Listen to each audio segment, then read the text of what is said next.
November 1st, 1755. One of the wealthiest cities in the world vanished in just a matter of hours. It wasn't because of war. It wasn't an invasion. It happened because the very earth opened up beneath people's feet. Cathedrals collapsed. Tsunamis tore through the harbor. Fire incinerated what little remained. Over 30,000 people died in a single morning. But the most terrifying part wasn't just the disaster itself. It was the question it left for all of Europe. If God is all-powerful, why was a deeply religious city destroyed on its holiest day? Today we're going back to 18th century Lisbon, a city overflowing with gold, spices, and power. We'll witness how it became the center of the world, and how it was wiped off the map in mere minutes. If you love realistic historical recreations like this, subscribe to Medieval Chronicles. The Lisbon that vanished in 1755 did not appear out of nowhere. It was the result of more than 2 centuries of exploration, ambition, and ocean conquest. Long before Britain ruled the seas and before France dominated European politics, Portugal had already built something extraordinary, a maritime empire that stretched across half the planet. At the center of that empire stood Lisbon. If you had walked to the banks of the Tagus River around the year 1730, you would have seen a sight that travelers struggled to describe without exaggeration. These ships were the pack animals of an empire guided by rudder charts so secret that a captain caught sharing them faced execution. They came from the red dust of Brazil, their hulls heavy with diamonds and nearly 1,000 tons of gold. They came from the humid ports of Goa and Malacca, carrying spices that smelled like pure prophet pepper and cinnamon that changed the taste of Europe. From Macau came porcelain so translucent and white that the French elite called it white gold. This wasn't just trade. It was a literal river of wealth. King João V didn't just spend this money, he drowned the city in it. He turned the interiors of churches into caves of molten fire, layering every inch of stone in shimmering gold leaf. He built aqueducts and palaces that were meant to scream to the rest of the world that Portugal was God's favorite child. But there was a rot beneath the glitter. Lisbon was a giant with the heart of a god and the body of a peasant. While its vaults groaned under the weight of Brazilian bullion, its streets were still stuck in the Dark Ages. It was a medieval labyrinth disguised as a world capital. The houses were hovels dressed in silk. The alleys were narrow, sunless trenches that hadn't changed in 500 years. The city had all the money in the world, but no foundation. It was a golden masterpiece built on a fault line, waiting for the earth to remind the king that empires are made of dust. Lisbon, the favored city. From the deck of a ship in the harbor, Lisbon appeared as a marble dream. But the moment you stepped onto the pier, that illusion shattered into a suffocating, brutal reality. This city didn't grow. It cannibalized itself. Lisbon's infrastructure was a forgotten nightmare. There was no sewage system. Every morning, the peace was shattered by the terrifying cry, "Agua vai, water's coming."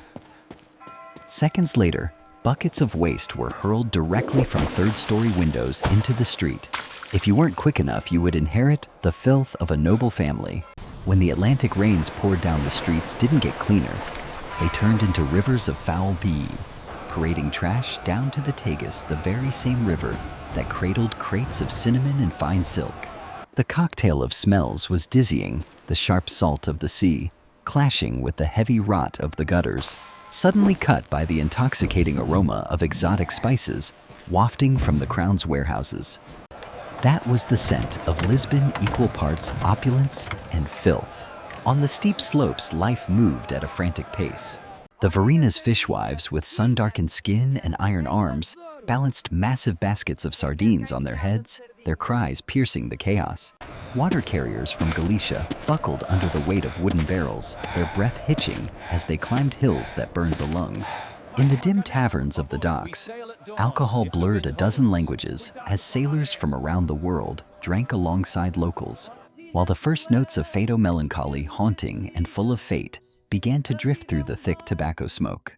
But presiding over everything was not the government, but the power of God and the grip of fear. Lisbon was the most devout, yet most extremist city in Europe. Church bells rang incessantly, a mechanical heartbeat, reminding men of their insignificance. At Rossio Square, the shadow of the Portuguese Inquisition loomed. The auto de fe ceremonies were a bloody warning. Heretics in yellow San Benito robes were paraded through jeering crowds before being burned alive at the stake for the crime of doubting the faith. While philosophers in London and Paris were beginning to light the torches of reason and science, Lisbon chose to remain on its knees before holy relics. And on that fateful morning of November 1st, 1755, the Feast of All Saints, as tens of thousands of citizens donned their finest clothes and lit millions of candles in the cathedrals to beg for protection, they had no way of knowing. The very stone walls and gilded domes they trusted to save them would soon become massive stone coffins, crushing them in a heartbeat of history. At 9:30 a.m., Lisbon was a city on its knees, not in defeat, but in prayer. Inside the great cathedrals, the air was a thick, sweet haze of frankincense. The Latin chants rose toward the gilded ceilings in a steady, hypnotic wave. It was the Feast of All Saints, and everyone believed they were safest under the watchful eye of the Creator. If you were there, you would have felt the peace first. You would have smelled the beeswax and heard the soft rustle of silk as thousands knelt in unison. But then the floor shuddered. It wasn't a crash at first. It was a low, hungry growl that seemed to come from the very marrow of the earth. The chanting faltered. Priests froze mid-blessing. For 3 or 4 seconds, there was a silence so absolute you could hear the wax dripping from the candles. Imagine the cold realization hitting you. The ground beneath your feet, the only thing you ever trusted to be solid, was no longer stable. Then the world simply split apart. The second tremor didn't just shake the buildings, it buckled reality. The massive stone pillars began to groan like dying giants. Above you, the heavy limestone vaults, dazzling with gold, snapped. When you look up, you don't see the glory of God. You see the sky falling. There were no prayers then, only a raw, primal wall of screams. Enormous blocks of carved stone rained down, turning holy sanctuaries into slaughterhouses. If you survived the first collapse, you were immediately swallowed by an impenetrable cloud of white lime dust, turning day into a choking, ghostly night where you couldn't even see your own hand in front of your face. Outside, the scene was a descent into hell. In the narrow alleys, the screams for agua vai were replaced by the wet thud of collapsing brick. People didn't just run. They scrambled over shifting mounds of what used to be their lives. You would see a mother standing frozen, clutching a wooden doll because her child was gone beneath the rubble. You would pass men with hollow, unblinking eyes, wandering aimlessly with blood streaming from their ears, too shocked to feel the shards of glass piercing their bare feet. The shaking lasted 6 minutes. 6 minutes of the earth grinding Lisbon's bones.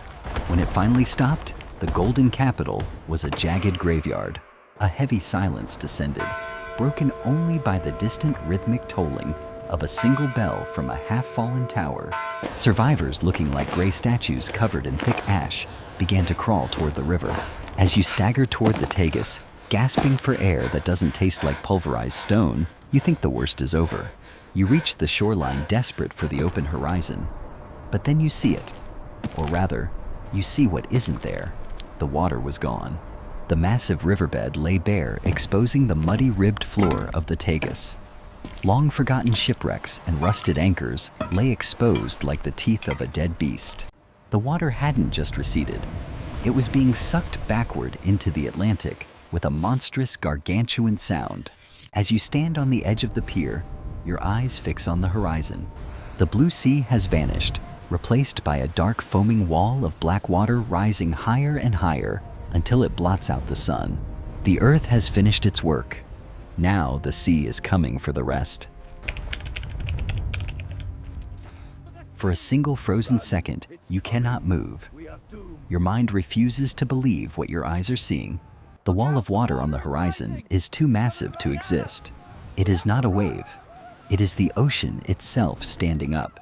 The surface of the Tagus begins to rise slowly at first, then faster, the dark mass growing higher and higher until it swallows the sunlight. Around you, people begin to scream. The sound spreads across the docks like a crack in glass. Someone grabs your arm. Someone falls. Someone runs. But there is nowhere left to run. The sea has already arrived. The impact feels less like water and more like the collapse of the world. When the tsunami strikes Lisbon, the harbor explodes into chaos. Ships heavier than houses are lifted and smashed against the stone quays. The wooden docks tear apart like splinters. A wall of black water surges through the riverfront streets, carrying carts, cargo timber, and human bodies in a roaring current. If you are still standing, the force knocks you off your feet instantly. The first wave rushes inland, then drags everything back toward the ocean. For a moment, you think it is over. Then the sea pulls back again, and you realize another wave is already coming. But the most terrible deaths happen where no one can see them. Beneath the collapsed buildings of Lisbon, thousands of survivors are still alive inside pockets of broken stone. Some lie pinned beneath beams, unable to move. Others cling to fragments of staircases or wooden doors, believing they have found the last thread of life in a city that is falling apart. In the darkness of the rubble, they hear distant voices and think rescue may come. Then, the water arrives. At first, it trickles through the cracks like cold rain. Then it pours in. The air pockets fill slowly with black river water and choking dust. Trapped beneath tons of stone, there is nowhere to run and no way to breathe. For many of them, death does not come quickly. It comes slowly in darkness as the water rises inch by inch until the last breath disappears. And still the disaster continues. While the waves destroy the waterfront, the upper city begins to burn. Thousands of candles had been burning inside churches during the morning prayers. When the earthquake collapsed, the roofs, those flames fell into shattered woodcloth and spilled oil. Fires ignite across Lisbon at the same time. The seawater flooding the harbor cannot reach the higher streets. The aqueducts that once carried fresh water into the city are cracked and broken. Wells are buried under rubble. Streets are blocked by mountains of stone. The survivors now stand between two enemies, the ocean below and the fire above. As the afternoon winds rise, the scattered fires merge into a single inferno. Flames leap from house to house, feeding on timber frames and warehouses filled with sugar spices, oil, and cloth from across the empire. Smoke towers above the ruined skyline like a second storm cloud. For 5 days, the fire devours Lisbon. When the smoke finally clears the earthquake, the sea and the flames have erased most of the city. The golden capital of the Atlantic is gone, replaced by a silent landscape of ash-broken stone and tens of thousands of dead. When the ground finally stops moving and the sea withdraws for the last time, you expect silence. Instead, Lisbon sounds like a city slowly dying. From beneath the mountains of broken stone, you still hear voices. Some are weak cries for help. Others are prayers whispered into the darkness. Many of those voices will fade before anyone can reach them. Yet, in a few places, impossibly, life remains. Some survivors had been trapped in the upper floors of collapsed buildings, pinned between shattered beams, or stranded on fragments of staircases that still hung above the flooded streets.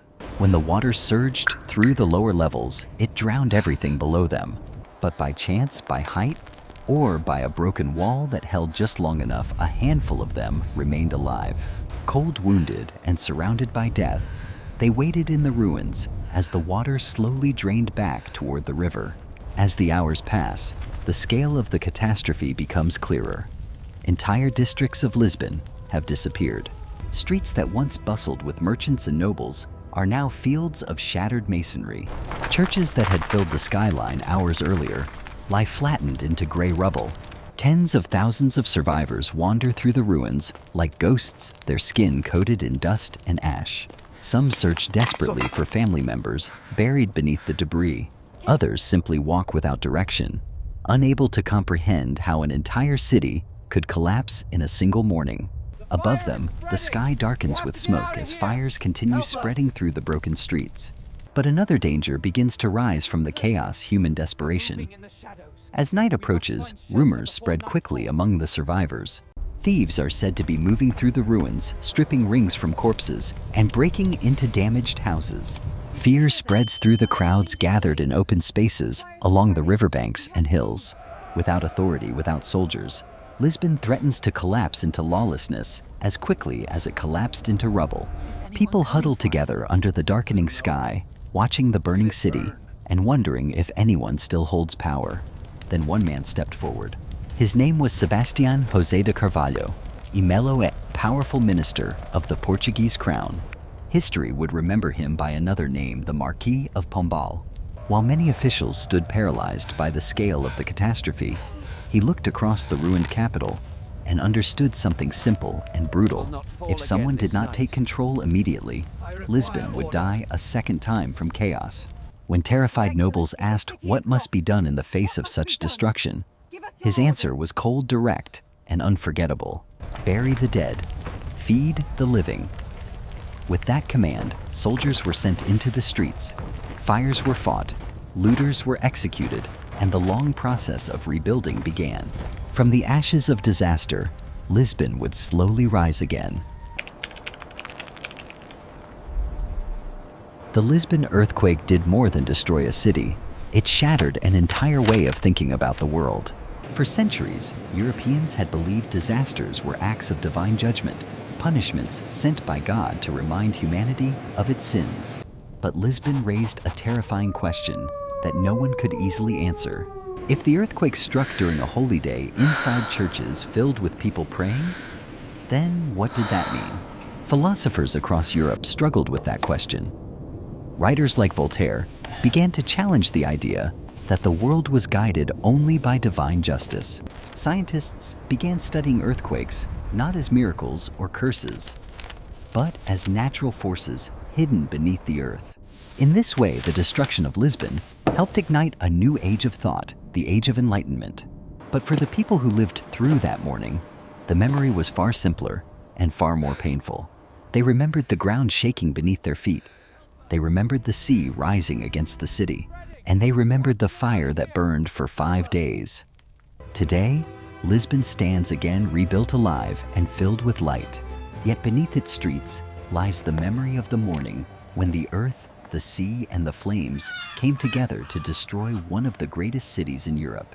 And for those who were there, the sound of the world breaking apart would never truly fade. And only a few decades later, they would ignite something far more explosive than an earthquake. In 1789, the streets of Paris would erupt into revolution. Kings would fall, empires would tremble, and the old world that had existed for centuries would begin to collapse. If you want to understand how Europe went from the ruins of Lisbon to the fires of revolution in Paris, make sure you subscribe because the next chapter of history is even more dangerous.